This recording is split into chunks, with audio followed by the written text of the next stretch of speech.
Hello game fans! As always, there were so many games to enjoy at EGX this year. Whilst it was great to play Battlefront 2, Mario Odyssey and the Shadow of War in glorious 4K, my favourite place to be was knee-deep in all the lovely indie games. This year did not disappoint, as gamers could experience a myriad of games from some of the most creative indies on the planet. Here are just a few of my favourites from the show.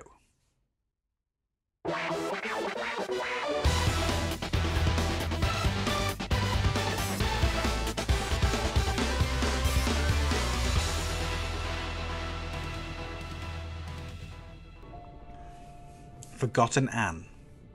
Forgotten Anne blew me away at EGX. The sheer beauty of the art style, the smooth animations and the seamless transitions from game to cutscene just made the whole experience feel like being in this beautiful anime cartoon. Set in a magical world where everything that is lost and forgotten ends up, you play Anne as she attempts to quash a rebellion that would send her back to the human realm. Claws of Fury.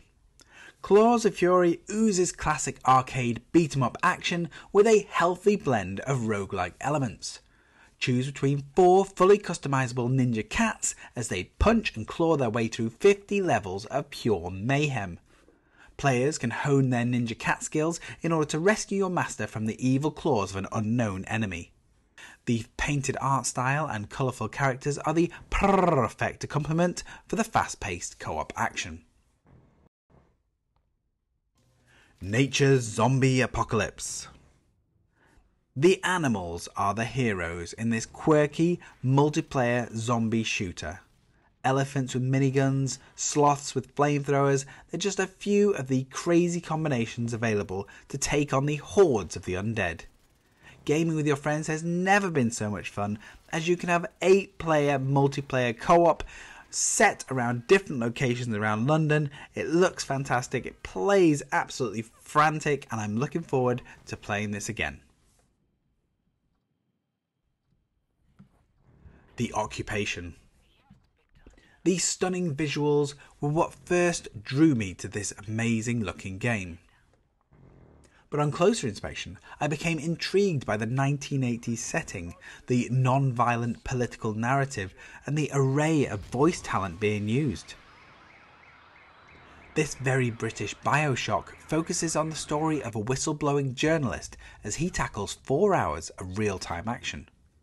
Based on what you see and decide to print in the newspaper, can sway a new controversial act in government and change the future of the whole country. Deadbeat Heroes. Deadbeat Heroes is a movement-based 3D brawler set in the 1970s, where you and a friend dodge bullets and steal superpowers from other players. As the main characters have no superpowers of their own, they use these special gauntlets to steal the powers of the supervillains that they defeat. The low poly visuals and eye-bleeding colour gives this an instant sense of fun, and after bashing through some baddies at EGX, I am very eager for more. Sky. Sky was the kind of game that instantly hit me as a potential for one of my Xbox One games for children features. Its colourful graphics, relaxing soundtrack and lack of any death state make it the perfect game for both kids and adults looking to fly around helping people without the stress of difficulty levels or evil enemies to hinder your enjoyment. However, developers at EGX told me that due to another studio calling their game Sky, they are now asking the Twitter sphere for new names to avoid copyright issues.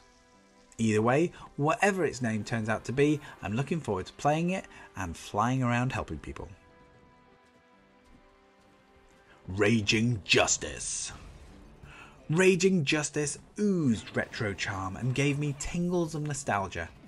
This side-scrolling beat-em-up is an ode to the likes of Final Fight, Mercenary and classic arcade games such as X-Men, Ninja Turtles and The Simpsons. Raging Justice takes its story straight out of all those 80s action movies, but adds an element of choice by allowing you to either beat the assailants into submission or daze and arrest them adding a new element of strategy. At EGX, Raging Justice was mounted in its very own arcade cabinet, where it looked particularly at home. So hopefully this is coming to our arcade near you. Lost Words. Just when you think the side-scrolling adventure game has tried it all, along comes Lost Words. Written by Rhianna Pratchett, who wrote to the likes of Tomb Raider, this beautiful cartoon adventure sees the protagonist explore pages of a book before jumping into the word's content. Puzzles are solved by collecting and using certain words to manipulate the environment, from extinguishing fires to building entire bridges. This is definitely one to watch.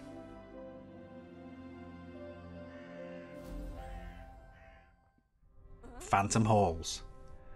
Luigi's Mansion meets Until Dawn in this 2D ghost hunting game. A group of stereotypical low-poly protagonists roam around a haunted mansion in an attempt to survive the night. In the meantime, they also have to rescue lots of friends, solve puzzles, and fight off hordes of monsters. Phantom Halls sees player take on the roles of multiple characters at once, with each character's actions assigned to a different key.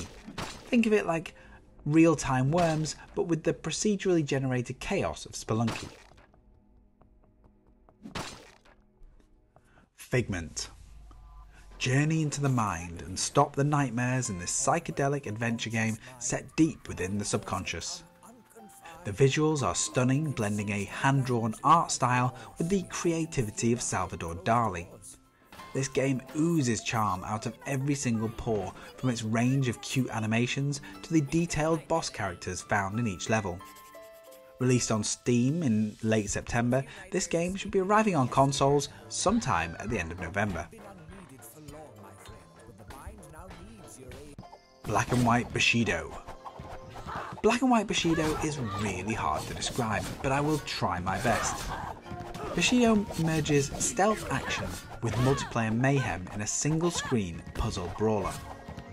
Players are either light or shadow and are rendered invisible if they're on the same colour background or if they simply stand still.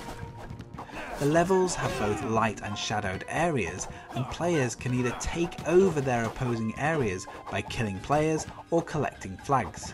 It took a short time to understand the mechanics, but once I understood it, I could not get enough of this amazing multiplayer game. Falling Sky. This student project looks stunning already, with highly detailed scenes, a clutter-free UI, and a really interesting story to tell. Walking and investigating blends seamlessly with top-down driving gameplay, and the voice acting had me hooked. I'm eager to playtest this game later in its development, as the early footage was definitely turning heads. So there you have it, just a mere smattering of the amazing games on show at EGX 2017. Did you go? What was your most memorable indie game? Let me know in the comments, and if this video has been useful, then please give it a like, please subscribe to the channel, and I apologise if I'm a little bit stuffy. I have a post-EGX cold. Finish him!